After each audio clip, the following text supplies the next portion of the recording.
Brockhampton are back with a new album cycle. They dropped a single last week. What was it called again? I'd Been Born Again. I've forgotten it already. I don't really remember anything about that track. It was just so low key. It didn't really have anything going about it really. The verses were so weak and forgettable. The only thing I remember that I thought was good was Matt Champion right at the end, but it took so long to get to that good bit that the rest of the song just kind of fell in the background. So I'm not really hyped for a new Brockhampton album based on that, but I was kind of hoping we'd get some harder hitting summer type bangers this time around. Not that you have to do that during the summer, but I remember for Saturation 2 they were dropping some really like summery tunes right before the album dropped, and I think it was just the perfect vibe for what they were trying to go for. The songs were bouncy, the songs were fun. It just seemed like every member was throwing in their bit on every verse, and they were just having such a good time. They were so happy. But at the moment, I just feel like they've lost that flair a little bit. I'm hoping If You Pray Right gives me something, but at the minute I'm not really hopeful for what we've got next coming from Brockhampton. But let's see what we got. Let's see. Yeah, baby. Yeah. Alright. Kind of like this beat. It's kind of cool.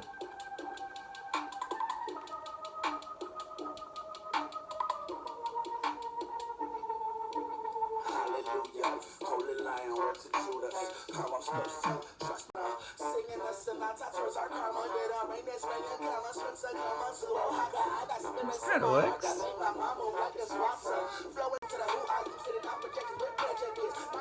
It's got the energy.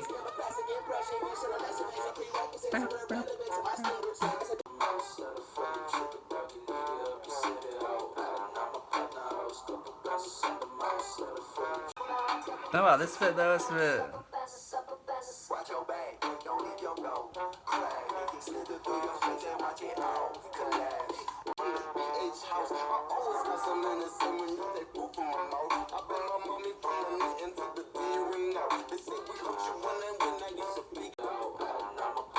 This hook is kind of odd, but it's sort of working. It's sort of working. Oh mate, Joba in the video, he's gonna fucking wreck me. Holy shit, look at that guy. Waste your breath, watch the tone though.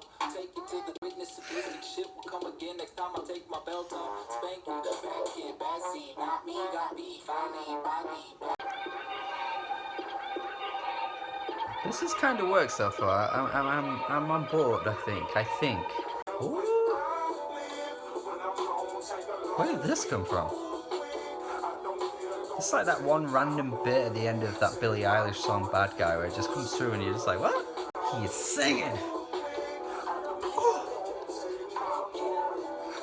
Alright, yeah, so that's a new Brockhampton song, If You Pray Right. Yeah, that's kind of cool. I thought it worked quite well. I didn't really dug into the lyrics. I don't really know, if there was any kind of theme going on, because with the title If You Pray Right, it definitely made me think there was going to be a bit more of like a religious theme or something going on, with Brockhampton. I saw, I think Kevin tweeted something about it as well. That just kind of made me think, oh, are they kind of like getting in that direction at the minute? I wouldn't have an issue with that, honestly, as long as the music sounds good. But I think this song does actually sound pretty good. I actually quite like. I liked it. I think the tuba inclusion was really interesting. I thought to myself, this could get annoying after a little while, but it never really did. I think that's one thing that Brockhampton sometimes get wrong on one of their songs, or like a few of their songs, especially where like they have like a sample, and it just kind of goes on for the whole song, and it sometimes just gets a little irritating. It was definitely an issue on the Kevin Abstract solo album that he dropped earlier in the year. That was a major issue, I think, with that album.